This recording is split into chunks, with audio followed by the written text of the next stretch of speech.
Awalnya gak ada niat apa-apa saat jemput cewek saya di asramanya.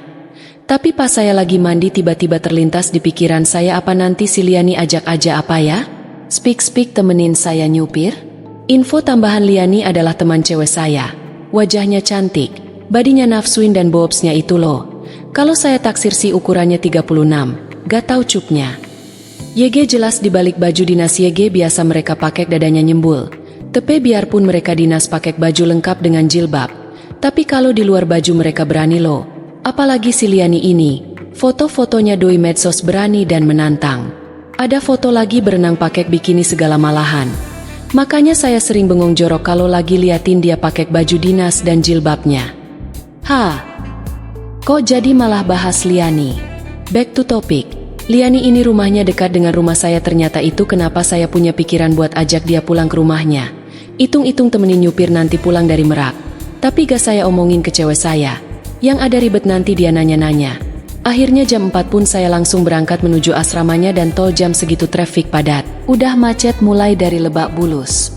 Haduh, mau nyampe sana jam BRP ini? Sepanjang jalan saya gak pegang HP karena fokus nyupir dan nyari celah buat nyempil sana-sini. Sampai akhirnya saya tiba di dekat kampus.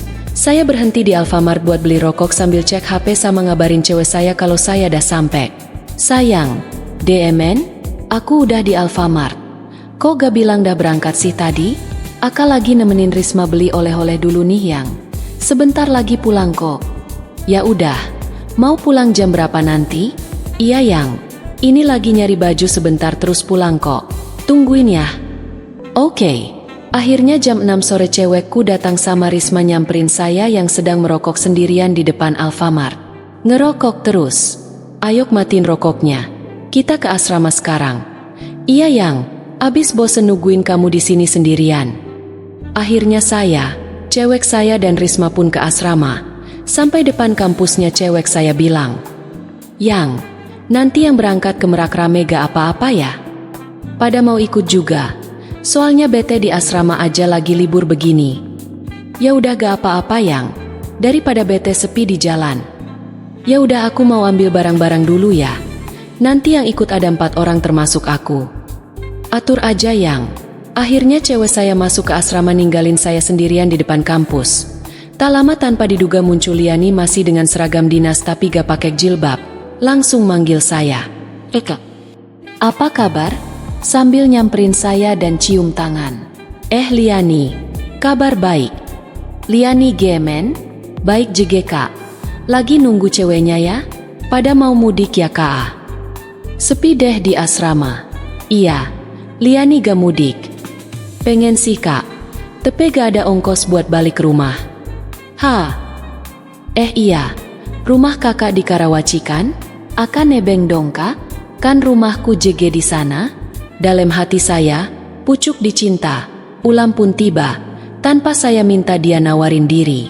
Kataku dalam hati, boleh, ayo aja kalau mau bareng. Tep ada syaratnya.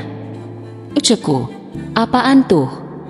Nanti temenin kakak dulu mulangin rombongan ke Merak baru nanti kakak antrin pulang sampai rumah deh. Gimana? Waduh, aku mau sampai RMH jam BRP Kak, protes Liani. Gak malam banget kok. Makanya izin sama orang rumah dari sekarang. Ujarku, oke deh, aku bilang sama ceweknya kakak dulu ya. Oke. Yes, perangkap berhasil. Akhirnya bisa ajak Liani jalan berduaan nanti pulangnya. Gak lama cewek saya nongol sem teman-temannya. Yang, Liani katanya mau ikut? Boleh kan? Sekalian dia nebengkan rumahnya dekat sama kamu. Iya Yang, tadi dia udah bilang kok. Sekalian ada temennya aku nanti pulang dari Merak. Oh, ya udah. Yuk berangkat. Ternyata jalan tol malam itu gak bersahabat. Macet dari tol Cawang sampai ke tol Tangerang, Alam Sutra. Dan kami pun sampai pelabuhan Merak jam 11 malam. Begitu cewek saya dan teman-temannya yang lain pisah di loket. Saya ajak Liani ngopi sambil ngerokok sebentar di pinggir pelabuhan. Sambil liatin kapal feri. Liani, ngopi dulu sebentar yuk. Aku ngantuk dan rada asem nih mulut. Iya Kak, aku juga mau ngerokok dulu. Asem tadi sepanjang jalan gang ngerokok. Tepat jam 12 saya dan Liani akhirnya berangkat meninggalkan pelabuhan. Begitu memasuki jalan tol perut saya mulai keroncongan. Lupa tadi makan dulu soalnya. Liani, lapar ga? Iya kak, tadi aku belum makan dari siang soalnya. Ya udah, kita mampir rest area dulu yuk. Iya kak, tapi traktir ya? Hehe, jujur aku gak pegang duit sekarang. SIP, gampang. Meluncurlah kami menuju rest area. Di jalan Liani minta izin buat tidur dan menyenderkan kepalanya di bahu saya. Kak, aku tidur ya? Nanti kalau udah sampai ke rest area bangunin aja. Oke deh. Makasih kakak. Sambil merubah posisi duduknya jadi bergeser ke kanan dan menyandarkan kepalanya ke bahu kiri saya.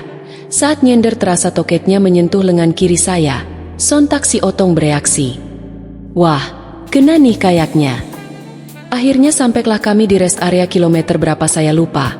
Posisi Liani masih tertidur dengan kepala nyender di bahu saya dan toketnya YG masih menempel di lengan saya. Rest area ini sepi dan minim penerangan. Sengaja saya pilih parkir di ujung dekat toilet. Siapa tahu dapat bonus. Hei, Liani, bangun yuk, makan dulu. Harumnya rambut nih anak. Kelepasan saya cium kepalanya pas di ubun-ubun. Wangi. Udah sampai kak? Iya udah, turun yuk. Sebentar lagi deh, masih ngantuk. Sambil manjaan tangannya ngedekep lenganku. Nanti kemaleman lo. Iya deh ayo. Beres makan kami pun balik ke mobil. Sambil menghisap rokok sebatang, saya bilang ke Liani. Liani, istirahat sebentar ya, kakak ngantuk.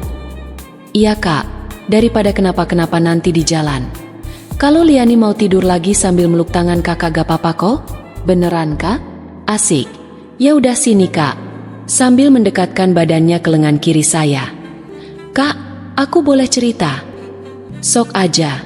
Aku sama cowokku lagi berantem sekarang. Kita udah 2 hari diam-diaman. Menurut kakak gimana? Sebagai kakak YG baik saya pun memberi beberapa saran ke Liani. Hehe. Gak terasa udah 30 menit kita cerita-cerita. Makasih ya kak. Udah dengerin cerita aku, ngasih beberapa masukan ke aku. Iya sama-sama Liani. Ke bawah suasana, saya pun mencium ubun-ubunnya. Lagi, wangi banget sih rambutmu. Iya kak, tadi sore sebelum pulang ke asrama aku sempat cerambat dulu. Tadi pas aku tidur, kakak cium kepalaku juga ya? Eyalah, dia sadar ternyata. Iya, abis rambutmu wangi aku suka. Gak apa-apa kak, aku paling suka dimanjain kayak gini, dicium rambutnya. Dielus apanya? Hei, aku coba mancing. Semuanya kak. Wah, boleh kakak lus-lus? Hehehe, nanti cewek kakak marah lo sama kita. Ya jangan bilang-bilang dong. Kan gak ada YG tahu juga.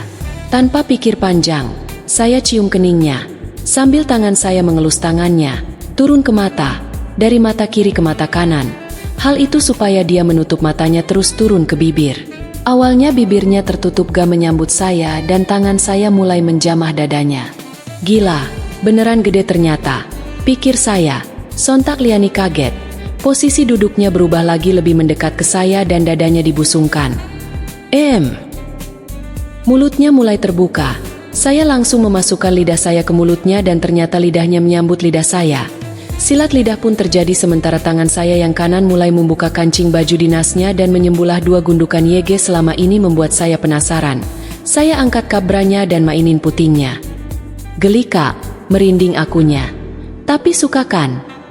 Liani tak menjawab cuma memejamkan mata sementara itu tangan kiri saya mulai masuk ke celananya. Saya rogoh tengah pahanya ternyata udah becek. Udah basah nih. Terusin kak. Pintanya. Liani, ini udah malam banget dan kita masih di jalan. Malam ini kamu gak usah pulang GMN? Kita buka room aja yuk. Sekalian kakak pengen rebahan. Iya sih kak, udah jam 1 pagi sekarang. Tapi besok kita pulang jam BRP? Jangan siang-siang. Iya, kita pulang aja paginya. Lagian kasihan orang rumahmu bangun jam segini buat bukain pintu. Iya kak, aku kabarin kakakku dulu kalau gitu deh bilang gak jadi pulang sekarang. Besok pagi aja pulangnya. Dan akhirnya kami pun meninggalkan rest area. Mobil saya pacu sekencang mungkin menuju Tangerang. Sepanjang jalan Liani tidur di posisi YG sama, tapi kali ini seragam dinasnya udah terbuka dua kancingnya sehingga tampaklah belahannya yang indah itu. Begitu keluar pintu tol Tangerang, Liani bilang kalau dia gak bawa baju ganti. Nanti masuk hotelnya gimana? Masuk pakai baju dinas bidan? Putar otak, akhirnya saya bawa ke hotel transit di Tangerang di mana kamar dan garasi ada satu akses jalan, jadi gak perlu turun dari mobil buat ke resepsionis.